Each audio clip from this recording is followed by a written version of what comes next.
Just like अब एक office में आप एक मैनेजमेंट की ट्रेनिंग दे रहे हो, आप एक सेल्स की ट्रेनिंग दे रहे हो, ओके।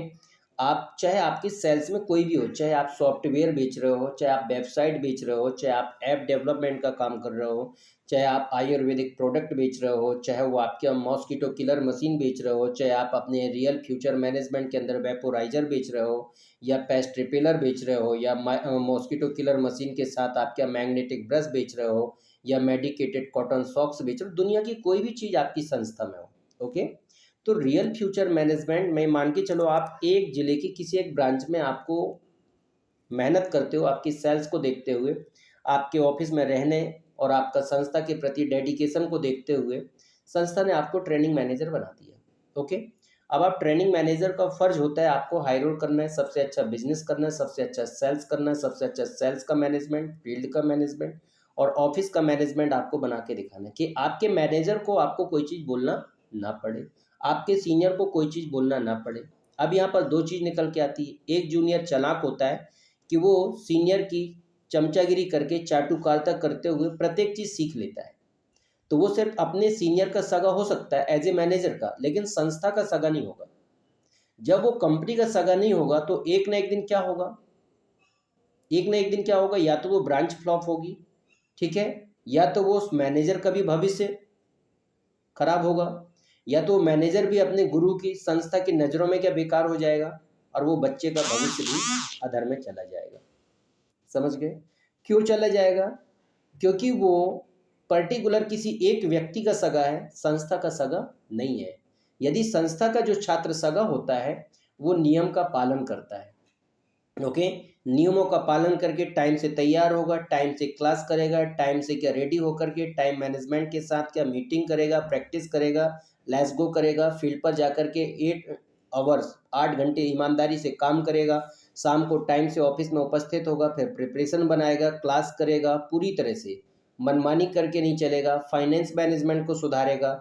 जो आपने यदि क्या 20 रुपये कमाया तो आप 10 रुपये अपने लिए खर्च करोगे, 10 रुपये आप बचाओगे और अपने जूनियर को सिखाओगे प्रत्येक चीज़। इसके बाद अपने संगठन को और मजबूत बनाने के लिए आप काम करोगे।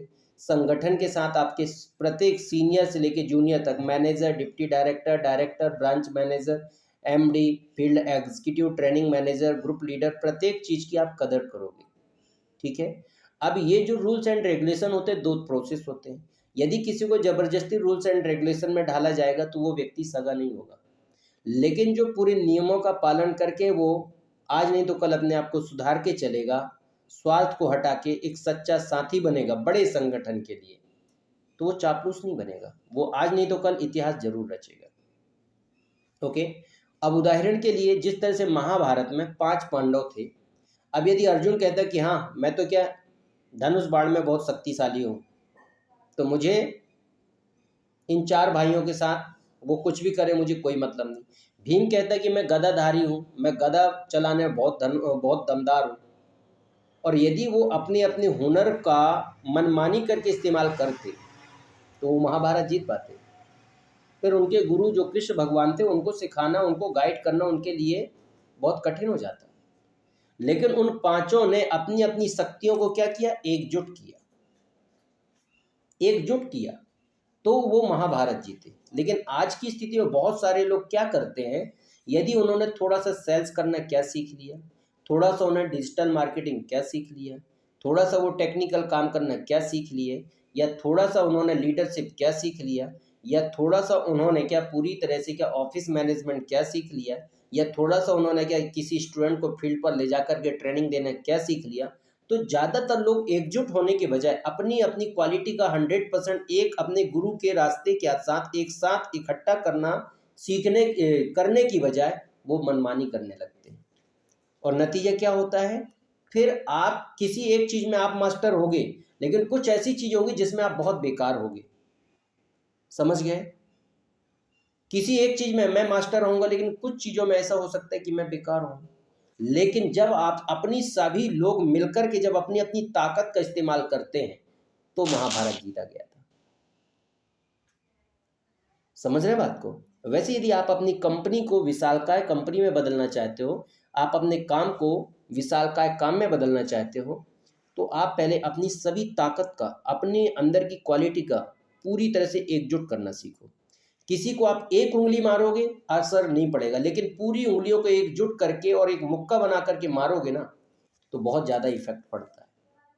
वैसे ही जब अपनी टीम में जितने भी लोग होते हैं, यदि अपनी-अपनी अच्छी पूरी क्वालिटी का सदुपयोग करके, पूरी तरह से बिना चापलूसी किए, पूरे नियमों का पालन करते हुए और अपने गुरु का सम्मान करते हुए, संस्था के नियमों का सम्मान करते हुए, यदि आप अपनी पूरी नियम के साथ अपनी शक्तियों का इस्तेमाल करोगे, तो आज नहीं तो कल आपके जीवन का जो सपना है कि देश में आपको एक बहुत सम्मानीय कंपनी के रूप में आपको बड़ा काम करके दिखाना है, वो चीज़ आप ज़रूर करोगे। मतलब एक महाभारत आप ज़रूर जीतोगे।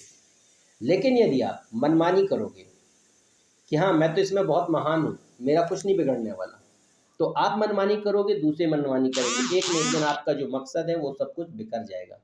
आपका गुरु बेमतलब में आप पर फिर उम्मीद करना, उसकी गलती है ये।